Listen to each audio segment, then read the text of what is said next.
How come Mark gets the kicked out of him like in every episode? I don't know. It's kind of annoying at this point. I wish he would just win a high stakes fight. Just one fight. I think this next fight we're about to get is gonna blow the socks off. Well, that one does end very funny in the grand scheme of winning fights. But no, Anissa, she comes in and just wipes the floor with him. Dude. Absolutely, and not even like she's just holding back. It feels like she's. Just, oh yeah, she's very controlled with all her. Just movements. trying to like get him to join whatever. Not, join, not disembowel. Yeah. She's kind of, it's hard to hold back, I guess. Oh, 100%. Anyway, so also too are Viltrumites like Mark, like it's like half Viltrumite or whatever? Are they like durable? Are they super durable? Yeah, and that's the thing though. Even though you're half Viltrumite, eventually you're like biologically you'll be closest to full Viltrumite just because of how powerful the Viltrumite cells are in your body. So that makes sense for like the little brother. Yeah. That's why he's growing up so fast and stuff, and like he's very advanced for his age and crap. Is because it's actually like they were like, oh, it's a terrible you mated with this creature. It's actually a pretty nice combination. They have a short life cycle. Exactly. Yeah. So you're adapting faster, and then you have the Viltrumite genes on top of it. I actually really like that combination. What are some other big fights Mark's lost? Like the Battle Beast episode where he fights Battle Beast. Kicked in. And, he was winning against the Mauler twins until they brought in all of them. Oh yeah. And then he gets the shit kicked out of him for that one. Also, to the omni-man fight is like omni-man, of course. Yeah. He beat the Kraken thing in the beginning of this season. Barely, by the skin of his teeth. But the robot android guys, he was getting the crap beat out of him by those guys too. Mm-hmm. So I don't know. Mark just bless him. I mean, we're gonna get. I think we get a level up because at the end of this episode, we see Cecil, and I've seen in the comics too, where Cecil's like, "Yeah, I've got a couple ideas on how to get you tip top shape." Why hadn't he done this sooner? Yeah. Why are we letting Mark just take the hits? Yeah, for real. It doesn't even show. I don't like because they don't really show the progression of Mark's strength in this season, because in this season compared to the comics, he does get faster. He does his own like training where he'll like essentially sprint but fly really fast. Yeah. Because his dad's like, it's like flexing a muscle, so you have to flex it to make it stronger. So you have to constantly try to fly faster to I like that they explain it, because does Superman ever explain how he flies? No, he just flies as fast as he needs to fly in that moment. I don't like that. I like that they're like, okay, you need to like be tense. It's sort of like peeing your pants on purpose. Yeah, this show feels the most comic book to anime. You know what I mean? Yeah, because of how much exposition they do on Mark's powers in the comics, at least. So yeah. But yeah, we get. I think the black and the blue suit is, from what I understand, whenever he gets that full black and blue suit, it's like it's like his second form essentially. Yeah. Like it's so cool. Gear 2, if you will. Yeah, I'm at the cusp of getting that suit where I'm at in the comics, so I'm on the second omnibus. I'm excited for him to like do more during fights. Not that he's like bad. Like he takes care of stuff fine, like normal threats, but like those elevated threats, the ones that actually matter. Right. You could argue, like the Lizard League. If he was in there with Rex and them, he could have cleaned that up easy.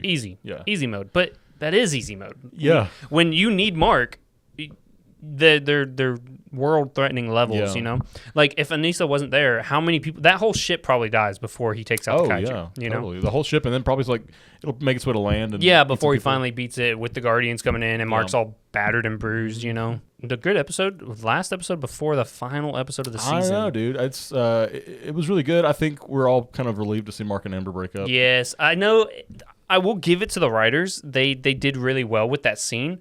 But, like, part of me felt sad, and then halfway through the whole thing, I was just like, wait a second, they're doing it. And I was like, yeah, break up, get her out, kick her to the curb, you know what I mean? I was just like, let's go. I do wish it was, like, a more, like, I wish she was bitchier in the moment or something. Yes. I wish it was like, sorry, Mark, I need to go to prom, or something like that. Because the way they do it, it's very emotional, and they want you to feel that kind of impact. Well, that's the thing, too. I put up a short asking, like, if Amber was redeemed or not, and one of the comments just spoke like just absolute truth. I was like, oh my god, that's such a good point. He said like she's not redeemed because she never apologized. They just got over it, and and if anything, she forgave Mark. And then and it's supposed to be she should be sorry for the way she acted, and you never see that, But see, we've talked about this a couple times already, but it's like, how do you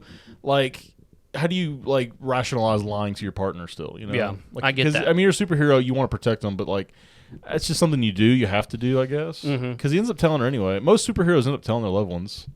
I feel like, I don't know. I don't see a single person that doesn't end up telling someone important to them. But it's always about the plot because it is a good moment for the people to see, oh, I am such and such, you know what I mean? Rex comes back. He's back online. He's got the little pea shooter with Spider-Man control. Yeah, someone said, oh, I bet you, they thought we wouldn't notice. It's like, nope, they knew exactly that you would notice. That's the whole point of putting it in there.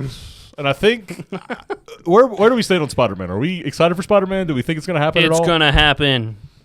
I don't think it's going to happen. It's going to happen. I think there's all this edging, and then we're going to get there, no release. Damn. It'll just be more edging. Yeah.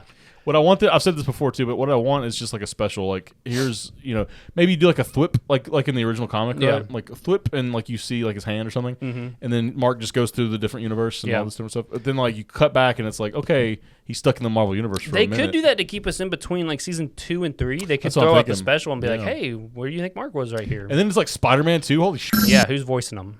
Josh Keaton. Yes, he's in the credit. That's true. I already forgot about that. We know he's supposed to be somebody, but There's been so many voices for Spider-Man, you know what I mean? That's true. But like that Spectacular Spider-Man universe, if that's where he goes, I'm so in love with that, dude. Yes, I'm because for it. we just got X-Men 97 back. I want that Spectacular Spider-Man revival. Yes. They probably won't do that. They'll probably do this 90s Spider-Man. I'm very like ignorantly optimistic to have Spider-Man. I don't think they're cramming Spider-Man into this last episode of Invincible. They might, like I said, they might do a little cameo, a little hand cameo or something. I was more willing to fight it if I thought Angstrom Levi would be earlier in the season. I thought his whole arc. I didn't know he was going to be the entire arc, like the final boss. Kind of thing. I thought he was going to be mid-season something or other.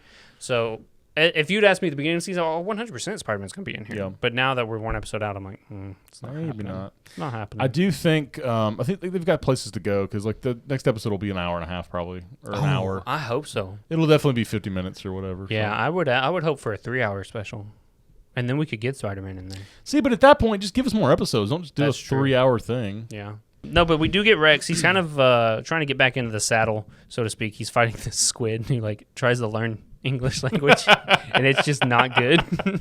Don't make fun of him. He's learned. He's trying. Oh my god, dude, it's so funny. He goes, "Me English very good," or something. It's not even that good. It's like me English good very. You see Rex like freaking out beforehand, and he's just like, "Oh wait, you're dumb." He's like, "You should have led with that. You should have spoke first. Do your other buddies sound like that?" And then so Rex is not really doing the best. He's doing pretty good. He's holding his own, but he's not going to win this fight. It looks like.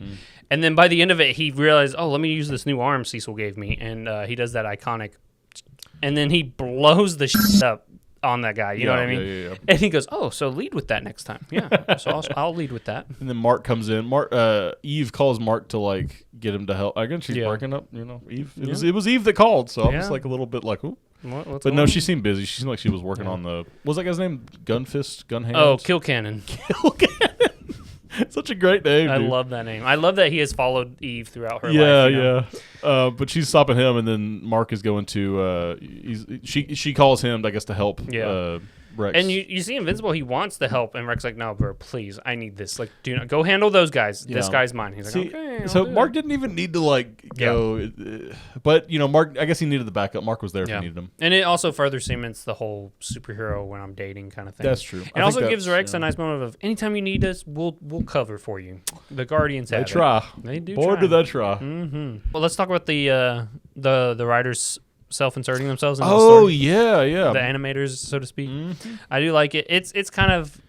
I'm not gonna lie. When I first saw it, I was like, "Fuck you." Yeah, I kind of was like, I don't need your defense. People were like on Twitter, they were like, "Oh, they cooked with this scene." I was like, "Did they? Or are they really?" I'm kind of mad that they waited 2 years to put this. Yeah, season out, and then they're like, "Oh, let's make an episode defending this." You know what I mean? Yeah, I get what they're going for, and it's funny. Like I laughed at it, and I thought it was very cute because it's like most people don't know how animation works. Like, but they've already done that too with that little thing with Seth Rogen and.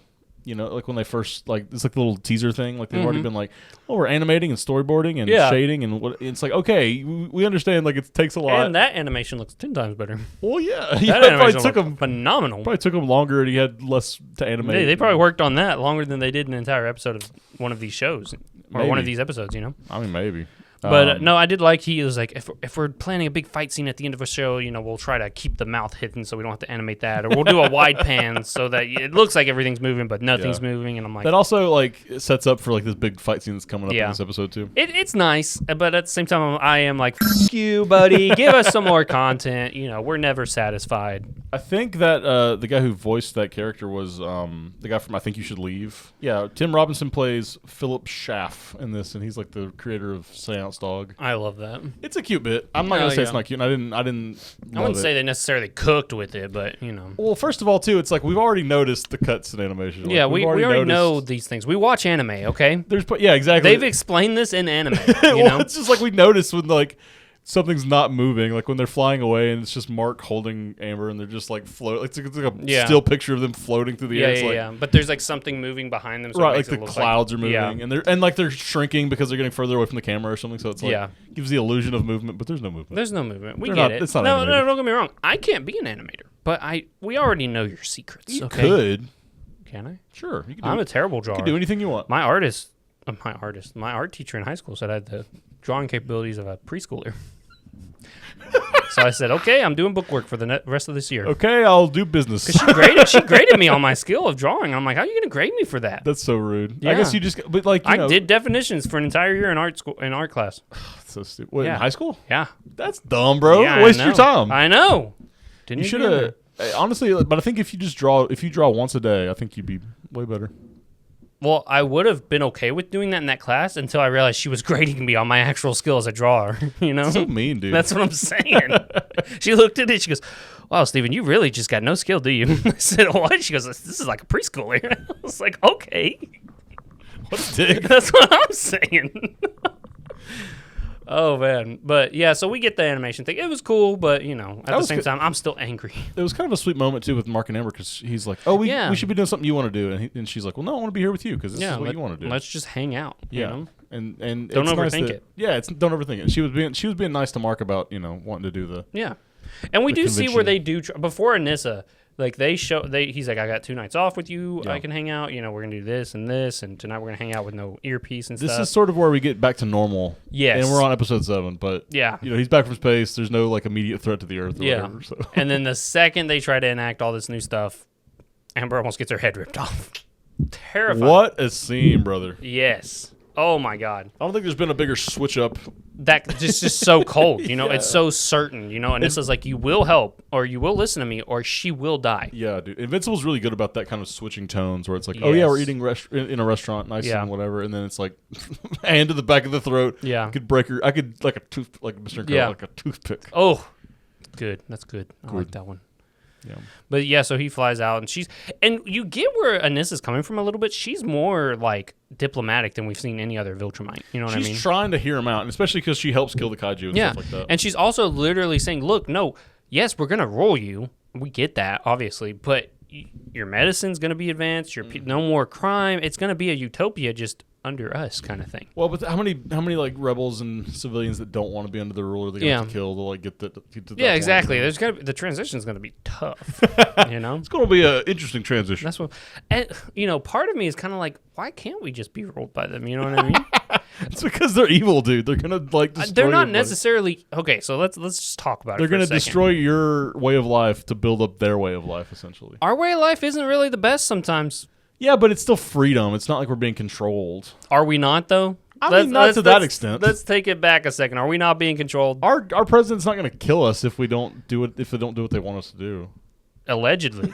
How many people have been whistleblowers that show up dead? You know, we'll kill ourselves. I'm just saying, let's go look at some other planets they have enslaved. Let's see how they're doing, you know? We never get that part. That's true. Now, don't get me wrong. I love hating on the Viltrumites, but let's hear them out. Let's see, like, okay, like when someone's giving you a sales pitch, okay, well, let's see your results. Show me a planet that you have a rule over. I just don't think, especially Earth with superheroes, I don't think they want to be ruled over. Yeah, that's true.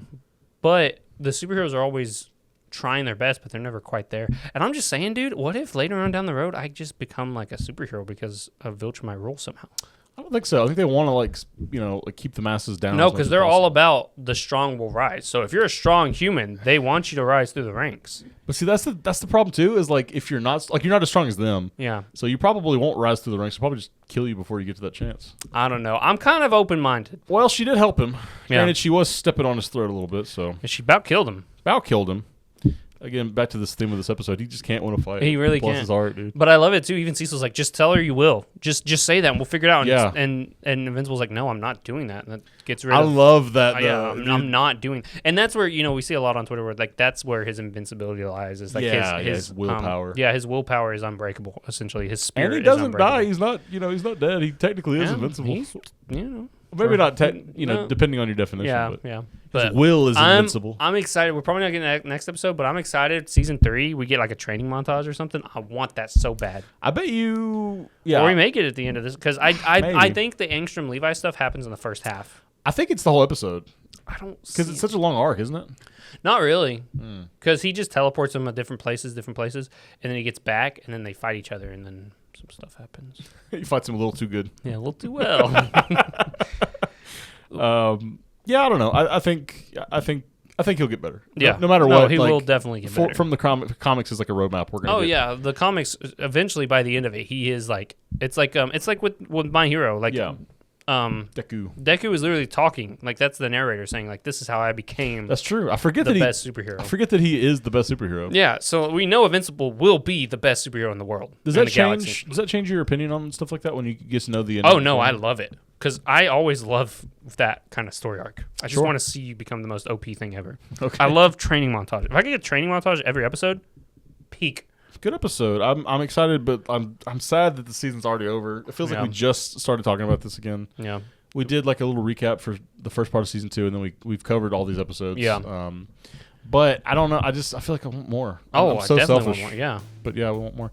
8 episodes just doesn't seem like a lot. Like 20 was a lot, 20 felt good, yeah. I think it's too much. I think 20, like if it's all good and paced out, I think it's good. Yeah, but I'm talking about like back in the cable television, everything was like 20 to 22 episodes, and it wasn't really good. It depends on the content too. Like if it's like a sitcom, you can do as many of those as you want. It's not gonna matter. I'm telling peak for me was Netflix when they did the Daredevil stuff, and it was like 12 to 13 episodes. I think that was peak. I think 12 to 13 is good, especially if it's long. Yeah, because, there was not a filler episode in, like, the Daredevil show, Every episode was a hit. Yeah. It does kind of stink that we do these, like, TV events now is almost what they are. It's less, it's less like, here's an episodic show with different things happening every episode. It's just like, here's one continuous story just cut up into 8 bits. Yeah. I would rather just, in some cases, like, have just episodic stuff, Yeah, let's bring it back. Experiment with it, you know what I mean? X-Men 97 is really episodic. It is. They've got some like through lines, but it's different stuff happening every episode. Mm-hmm. So. No, I really like X-Men 97. I do too. Yeah, it's a good one. A lot of people comparing this show to Invincible to X-Men 97. Interesting. Probably shouldn't. They're both very different. Yeah, they're very different. But they're both a little bit more mature. Yeah. Got some interesting art style. We did see some like blood and guts in the last episode of X-Men 97. I'm glad. Yeah. Apparently Marvel Zombies is supposed to be pretty I'm so excited TVMA too as well. We may cover that on the channel. Stay tuned. Yeah, so we'll see. I think Invincible, just as it is right now, is probably my favorite thing on television. Yeah, it's so good. Yeah, and every character is so like interesting or fleshed out or like likable or hateable or all this different lore is dumped to you. I feel like the world is really expanded. World building is really good. Yeah. But yeah, that's about a wrap on this episode, guys. Let us know in the comments what you thought about it. Don't forget to hit that like button, subscribe if you're new, hit the noti bell, and we will see you next week for the final episode.